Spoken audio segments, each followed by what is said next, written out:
Hello everyone and once again welcome to my YouTube channel. तो बच्चों, आज हम देखेंगे कि लीगेसी को हमें कैसे ट्रीट करना है। एनपी ऑर्गेनाइजेशन में इसकी क्या ट्रीटमेंट होगी और एक्चुअल में लीगेसी है क्या।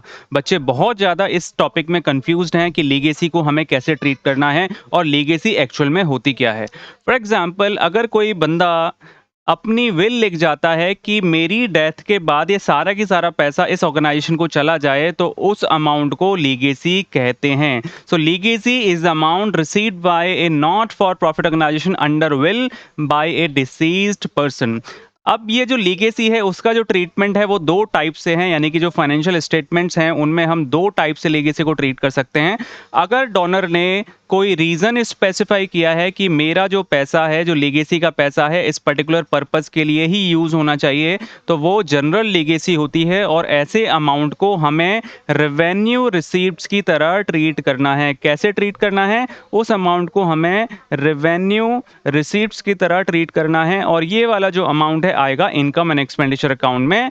इस अमाउंट को हमें लिखना है इनकम एंड एक्सपेंडिचर अकाउंट में। इनकम साइड, किस साइड? इनकम की साइड हमें लिखना है अगर कोई स्पेसिफिक पर्पस स्पेसिफाइड नहीं है। फॉर एग्जांपल, अगर ओनली लीगेसी लिखा है या फिर जनरल लीगेसी लिखा है तो उसको हम इनकम एंड एक्सपेंडिचर अकाउंट में इनकम की साइड लिखेंगे। लेकिन अगर डोनर ने कोई स्पेसिफिक रीज़न लिखा है, अगर वो चाहता है कि मेरा जो पैसा है वो लाइब्रेरी बनाने में यूज़ हो, प्राइज डिस्ट्रीब्यूशन में यूज़ हो या फिर टूर्नामेंट में यूज़ हो, तो वो स्पेसिफिक पर्पस हो गया और ये जो पर्पस है वो आपके क्वेश्चंस में लिखा होगा। तो इस तरीके का जो पैसा है, इस तरीके की जो लीगेसी है, उसको हम मानेंगे कैपिटल रिसीप्ट्स। क्या मानेंगे? कैपिटल रिसीप्ट्स अज्यूम करना है और इसकी जो ट्रीटमेंट है वो होगी बैलेंस शीट में liability side. At liability sides हमें ट्रीटमेंट करनी है और ये दो चीज़ें आपको याद रखनी है। यानी कि जनरल लीगेसी जो है वो हमें अज्यूम करनी है एज ए रेवेन्यू रिसीप्ट्स और उसको इनकम एंड एक्सपेंडिचर अकाउंट में इनकम की साइड लिखना है,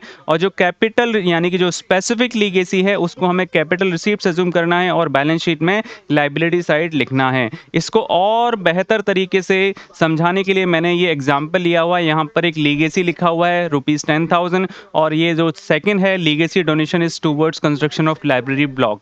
तो ये सेकंड केस में स्पेसिफिक रीज़न है और फर्स्ट केस में कोई भी स्पेसिफिक रीज़न नहीं है। तो ये जो फर्स्ट केस है उसको तो हम इनकम एंड एक्सपेंडिचर अकाउंट में ऐसे लिखेंगे, उसको as a revenue receipt assume करेंगे और बाय लीगेसी करके हमें इनकम एंड एक्सपेंडिचर अकाउंट में इनकम की साइड लिख देना है।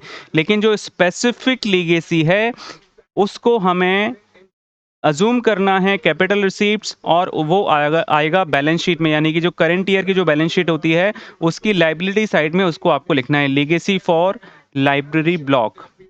ये पर्पस भी साथ में लिखना है, legacy for library block.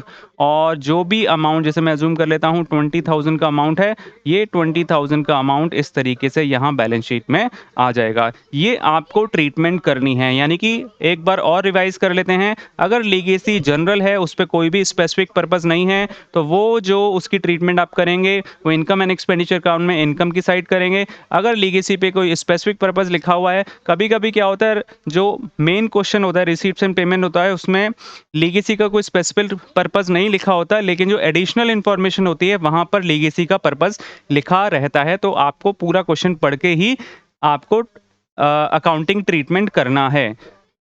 Correct है। कभी कभी तो रिसीप्ट्स एंड पेमेंट में ही लिखा होगा, लेकिन कभी कभी लीगेसी लिखा होगा रिसीप्ट्स एंड पेमेंट में, लेकिन जो जो इसका स्पेसिफिक पर्पस है वो एडिशनल इन्फॉर्मेशन में लिखा होगा। तो आप पूरा क्वेश्चन पढ़कर उसकी ट्रीटमेंट करें। तो इस तरीके से दो टाइप हो गए, general legacy income and expenditure में आएगा और जो स्पेसिफिक लीगेसी है वो बैलेंस शीट में लाइबिलिटी साइड आपको रिकॉर्ड करना है। आई होप ये कॉन्सेप्ट आपको समझ आया होगा। Thank you very much for watching this video.